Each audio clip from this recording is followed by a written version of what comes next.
Hi, my name is Jess, and I'm the Science Communications Lead at the ORNL DAAC. The purpose of this tutorial is to demonstrate how to use Earthdata Search to access and download data from the ABoVE airborne campaign for a spatial region of interest. If you have any questions or comments about this tutorial, please email uso@daac.ornl.gov. Earthdata Search is a NASA Earth Observing System Data and Information System client for discovering, searching, visualizing, and retrieving Earth science data. In other words, Earthdata Search makes it easy to access NASA data for a geographic location of interest, rather than downloading entire data sets and then parsing through them to combine information for a particular spatial extent. Begin by opening your favorite web browser and navigating to the Earthdata website. Near the bottom of the screen, you should see a blue banner that reads Access NASA Earth Science Data, followed by the button Find Data. Click that button. If you have an Earthdata account, go ahead and sign in by clicking the Earthdata Login button that's near the top right side of the page. You can also create an account using the same button. You will need to do this in order to download data. Once you log in, you should be returned to Earthdata Search. Close the Browse side panel. There are two main sections of the page that we will explore throughout this tutorial. One is the Map area, which spans the top half of the page. The second is the Collections area, which spans the bottom half of the page. Let's begin searching for data. For this tutorial, we are interested in data collected during the summer 2017 ABoVE airborne campaign using the AVIRIS NG instrument. AVIRIS is an acronym for the Airborne Visible Infrared Imaging Spectrometer, and it is used for Earth remote sensing. In the upper left-hand corner of the screen, you will see a search box. Type AVIRIS and press Enter. In the Collections area, you should see that there are 8 collections that include data related to AVIRIS. You can explore these 8 collections in detail, but we want only AVIRIS data collected for the ABoVE campaign. More specifically, we want AVIRIS data collected near the Tulik Field Station in the foothills region of the Brooks Range, northern Alaska. By clicking and dragging in the map area, move the map so that Alaska is shown, and then zoom in on the state by clicking the plus icon in the lower right-hand corner of the map area. Now select the fourth icon, which is a tool to search by spatial rectangle. If you hover your mouse pointer over the icon, you can see its name. In the map area, click on a point in northern Alaska and drag your cursor to draw a rectangle. That action will filter the collections to show only those that have data located within the rectangular spatial extent on the map. In the Collections area, only one collection will now be shown. The ABoVE hyperspectral imagery from AVIRIS NG for Alaskan and Canadian Arctic 2017 has multiple granules within the spatial extent we define using the rectangle tool. Next, click on the collection and it will display the granules and information about when the data were collected and an associated timeline for the collection.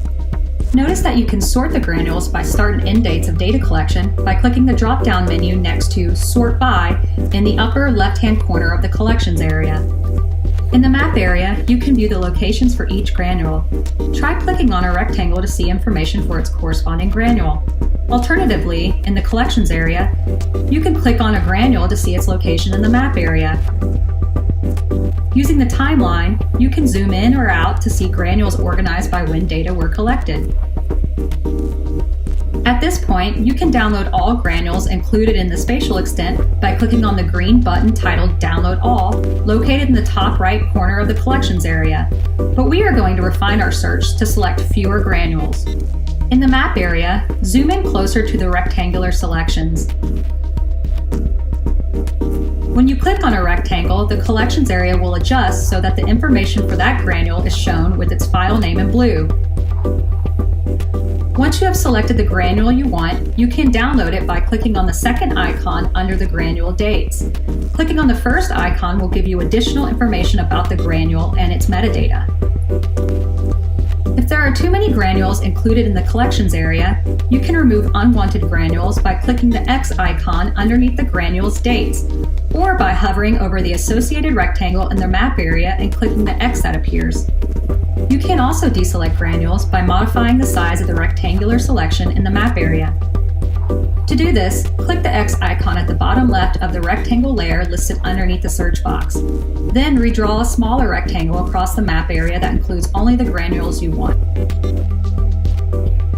Let's try a more precise method for selecting granules by using the latitude and longitude of a location instead of drawing a rectangle around a general area.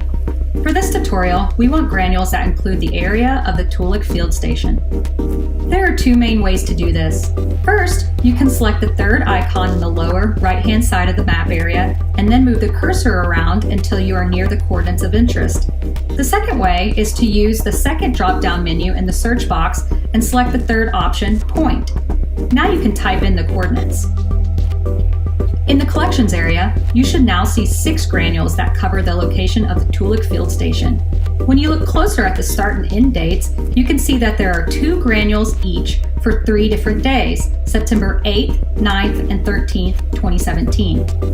If you look closely at the names of the granules, you will see that one of the paired granules has RFL before the extension abbreviation. According to the dataset documentation, this signifies that the granule is reflectance data.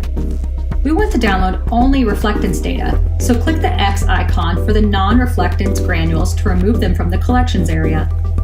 Now we have selected all the granules of interest, but before we begin our download, let's get the documentation for the dataset. In the collections area, next to the title of the dataset, you will see an eye icon and View Details. Click that link to see additional information about the dataset. Now click the link View All Related URLs to see several different options to either view or download associated documentation. Close the Related URLs window and navigate back to the granules from the collections area. Now we will download the granules by clicking the green download link to the right of the screen in the collections area. You will be redirected to a data access page to review your data request. From here, there are 2 methods to access the data, directly or by email. You can select both methods if you click the button Add Access Method. Since we have only 3 granules, we will download the data directly. Once you click the Submit button in the bottom right-hand corner, you will be able to download the data via links or access a script that you can run using command line. I hope you enjoyed this tutorial on how to access ABoVE airborne data using Earthdata Search. If you have questions or comments, please email us. Also, let us know if you have suggestions for future tutorials.